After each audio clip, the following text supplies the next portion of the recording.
Devotional touch. ನಾನು ಸ್ವಾತಿ. ಇವತ್ತು ದಸರಾ. ದುರ್ಗಾದೇವಿಯು ಆರೋಗ್ಯ, ಐಶ್ವರ್ಯ, ಅಭಿವೃದ್ಧಿ ಎಲ್ಲರಿಗೂ ಕರುಣಿಸಲಿ ಅಂತ ಹೇಳ್ತಾ ವಿಜಯದಶಮಿ ಹಬ್ಬದ ಆರ್ಥಿಕ ಶುಭಾಶಯಗಳು. ಜಗನ್ಮಾತೆ ದುರ್ಗಾದೇವಿಯು ಮಹಿಷಾಸುರನ ವಿರುದ್ಧ 9 ರಾತ್ರಿಗಳು ಘೋರವಾಗಿ ಹೋರಾಟ ನಡೆಸುತ್ತಾಳೆ. 9 ದಿನಗಳು 9 ರೂಪಗಳನ್ನು ತಾಳಿ ಮಹಿಷಾಸುರನ ಸಂಹಾರ ಮಾಡಿದಳು. ಈ 9 ಸ್ವರೂಪಗಳ ವಿಡಿಯೋಗಳ ಲಿಂಕ್ ಡಿಸ್ಕ್ರಿಪ್ಷನ್ನಲ್ಲಿದೆ, ಚೆಕ್ ಮಾಡಿ. ಬ್ರಹ್ಮನಿಂದ ವರ ಪಡೆದ ಮಹಿಷಾಸುರನು ದೇವತೆಗಳ ವಿರುದ್ಧ ಹೋರಾಡಿ ಅವರನ್ನು ಸೋಲಿಸಿ ಇಂದ್ರ ಪದವಿ ಪಡೆದನು. ಇದರಿಂದ ದೇವೇಂದ್ರನು ಅವನ ಕಿರುಕುಳ ತಾಳದೆ ತ್ರಿಮೂರ್ತಿಗಳಿಗೆ ಮೊರೆ ಹೋಗುತ್ತಾನೆ. ಆಗ ತ್ರಿಮೂರ್ತಿಗಳಿಗೆ ಕ್ರೋಧಾಗ್ನಿ ಹುಟ್ಟುತ್ತದೆ.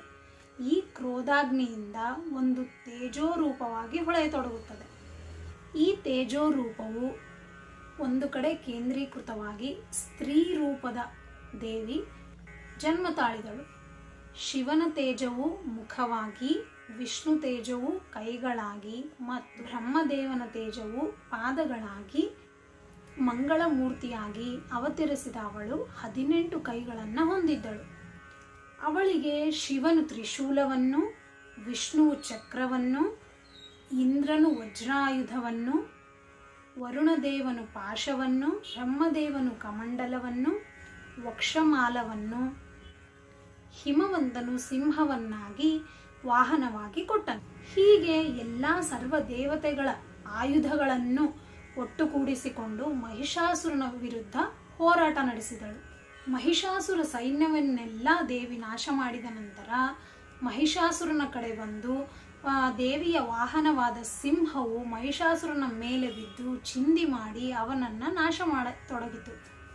ದೇವಿಯ ವಿರುದ್ಧ ಹೋರಾಡುತ್ತಿರುವ ಆ ರಾಕ್ಷಸ ಮಹಿಷಿ ರೂಪವಾಗಿ, ಸಿಂಹ ರೂಪವಾಗಿ ಮತ್ತು ಮಾನವ ರೂಪನಾಗಿ ಭೀಕರವಾಗಿ ಹೋರಾಡುತ್ತಾ ಕೊನೆಗೆ ಮಹಿಷಾಸುರನಾಗಿ ದೇವಿಯ ಕೈಯಲ್ಲಿ ನಾಶವಾಗುತ್ತಾನೆ. ಈ ಮಹಿಷಾಸುರನನ್ನು ಸಂಹರಿಸಿ ವಿಜಯ ಸಾಧಿಸಿದ ನೆನಪಿಗಾಗಿ ದಸರಾ ಹಬ್ಬವನ್ನು ನಾವೆಲ್ಲರೂ ಇಂದು ವಿಜಯದಶಮಿ ಎಂದು ಆಚರಿಸುತ್ತೇವೆ.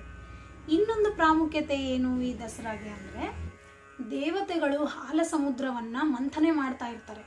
ಆ ಮಂಥನೆ ಮಾಡಬೇಕಾದ್ರೆ ಅಮೃತ ಉದ್ಭವವಾಗುತ್ತದೆ. ಆ ಅಮೃತ ಹುಟ್ಟಿದ್ದು ಈ ವಿಜಯದಶಮಿ ದಿನದಂದು. ಹಿಂದೂಗಳ ಹಬ್ಬಗಳಲ್ಲಿ ದಸರಾ ಹಬ್ಬವು ಒಂದು. ಆಶ್ವೀಜ ಮಾಸದಲ್ಲಿ ಆಚರಿಸುವ ಹಬ್ಬ ಇದು.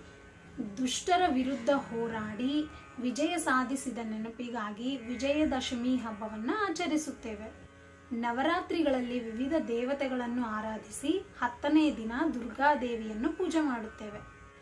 ವಿಜಯದಶಮಿ ಎಂದರೆ ಪುರಾಣಗಳ ಪ್ರಕಾರ ರಾಮ ರಾವಣನ ಮೇಲೆ ವಿಜಯ ಸಾಧಿಸಿದ ದಿನ ಎಂದು ಪ್ರತೀತಿ ಇದೆ. ಇನ್ನೊಂದು ಪ್ರತೀತಿ ಏನೆಂದರೆ, ಪಾಂಡವರು ವನವಾಸಕ್ಕೆ ಹೋಗುವಾಗ ಬನ್ನಿ ಗಿಡದಲ್ಲಿರುವ ತಮ್ಮೆಲ್ಲ ಆಯುಧಗಳನ್ನು ತೆಗೆದುಕೊಂಡು ಕೌರವರ ವಿರುದ್ಧ ಹೋರಾಡಿ ವಿಜಯ ಸಾಧಿಸಿದ ದಿನ ಇದೇ ವಿಜಯದಶಮಿ ದಿನದಂದು. ಹಾಗಾಗಿ ಎಲ್ಲರೂ ದಸರಾ ದಿನದಂದು ಶಮಿ ವೃಕ್ಷ ಅಂದರೆ ಬನ್ನಿ ಗಿಡಕ್ಕೆ ಪೂಜೆ ಸಲ್ಲಿಸುತ್ತಾರೆ. ನಾವು ಬನ್ನಿ ಗಿಡಕ್ಕೆ ಪೂಜೆ ಮಾಡುವಾಗ ಈ ಶ್ಲೋಕವನ್ನು ಹೇಳಬೇಕು. ಶಮಿ ಶಮಯತೆ ಪಾಪಂ ಶಮಿ ಶತ್ರು ನಿವಾರಿಣಿ ಅರ್ಜುನಸ್ಯ ಧರರ್ಧಾರಿ ರಾಮಸ್ಯ ಪ್ರಿಯದರ್ಶಿನಿ. ಈ ಶ್ಲೋಕವನ್ನು ಹೇಳುತ್ತಾ ಬನ್ನಿಯ ಗಿಡದ ಸುತ್ತ ಪ್ರದಕ್ಷಿಣೆ ಮಾಡಬೇಕು. ಈ ಶ್ಲೋಕದ ಅರ್ಥ ಏನೆಂದರೆ, ಬನ್ನಿ ಗಿಡಕ್ಕೆ ಶಮಿ ವೃಕ್ಷ ಅಂತ ಕರೀತಾರೆ. ಶಮಿ ವೃಕ್ಷವು ಪಾಪವನ್ನು ಕಳೆಯುವುದು, ಶತ್ರುಗಳನ್ನು ನಾಶ ಮಾಡುತ್ತದೆ, ಶ್ರೀರಾಮನ ಪ್ರಿಯವೂ ಕೂಡ, ಎಲ್ಲ ಕೆಲಸಗಳು ನಿರ್ವಿಘ್ನವಾಗಿ ಸಾಗುವಂತೆ ಮಾಡುತ್ತದೆ ಅಂತ ಈ ಶ್ಲೋಕದ ಅರ್ಥ. ಚಿಕ್ಕವರು ದೊಡ್ಡವರ ಕೈಗೆ ಬನ್ನಿಯನ್ನು ಕೊಟ್ಟು ಬಂಗಾರ ಅಂತ ಹೇಳಿ ದೊಡ್ಡವರ ಆಶೀರ್ವಾದವನ್ನು ಪಡೆಯುತ್ತಾರೆ. ಈ ಸಂದರ್ಭವಾಗಿ ರಾವಣ ದಹನ, ಬನ್ನಿ ಗಿಡ ಪೂಜೆ, ಆಯುಧ ಪೂಜೆ ಮತ್ತು ವಾಹನಗಳ ಪೂಜೆ ಎಲ್ಲರೂ ಮಾಡುತ್ತಾರೆ. ಒಂದೊಂದು ಕಡೆ ಗೊಂಬೆಗಳನ್ನು ಕೂರಿಸುವುದು ಸಂಪ್ರದಾಯವಾಗಿದೆ. ಮತ್ತೊಮ್ಮೆ ಎಲ್ಲರಿಗೂ ವಿಜಯದಶಮಿ ಹಬ್ಬದ ಆರ್ಥಿಕ ಶುಭಾಶಯಗಳು. ಯಾರಾದರೂ ಫಸ್ಟ್ ಟೈಮ್ ನನ್ನ ವಿಡಿಯೋ ನೋಡ್ತಿದ್ರೆ ನನ್ನ ಚಾನಲ್ನ ಸಬ್ಸ್ಕ್ರೈಬ್ ಮಾಡ್ಕೊಳ್ಳಿ. ಹಾಗೆ ಪಕ್ಕದಲ್ಲಿರೋ ಬೆಲ್ ಐಕನ್ನು ಪ್ರೆಸ್ ಮಾಡಿ ಆಲ್ ಆಪ್ಷನ್ ಮೇಲೆ ಕ್ಲಿಕ್ ಮಾಡಿದರೆ ನಾನು ಮಾಡೋ ಪ್ರತಿ ವಿಡಿಯೋ ನೋಟಿಫಿಕೇಷನ್ ನಿಮಗೆ ಬರುತ್ತೆ. ಅದರಿಂದ ಯಾವುದೇ ವಿಡಿಯೋನ ಮಿಸ್ ಮಾಡದೆ ನೋಡ್ಬೋದು. ನಾವು ವಿಜಯದಶಮಿ ಹಬ್ಬವನ್ನು ಏಕೆ ಆಚರಣೆ ಮಾಡುತ್ತೀವಿ, ಅದರ ಹಿಂದಿರುವ ಕಾರಣಗಳೇನು, ಹೇಗೆ ವಿಜಯವನ್ನು ಸಾಧಿಸಿದರು, ಶತ್ರುಗಳ ನಾಶ ಮತ್ತು 9 ದಿನಗಳವರೆಗೆ ದೇವಿ ಆರಾಧನೆ ಎಲ್ಲದನ್ನು ನೋಡಿದ್ವಿ ಅಲ್ವಾ. ಈ ವಿಡಿಯೋ ನಿಮಗೆ ಇಷ್ಟ ಆದರೆ ಲೈಕ್ ಮಾಡಿ, ನಿಮ್ಮ ಫ್ಯಾಮಿಲಿ ಫ್ರೆಂಡ್ಸಿಗೆ ಶೇರ್ ಮಾಡಿ. ಹಾಗೆ ವಿಡಿಯೋ ಹೇಗಿದೆ ಅಂತ ಕಮೆಂಟ್ ಸೆಕ್ಷನಲ್ಲಿ ಕಾಮೆಂಟ್ ಮಾಡಿ.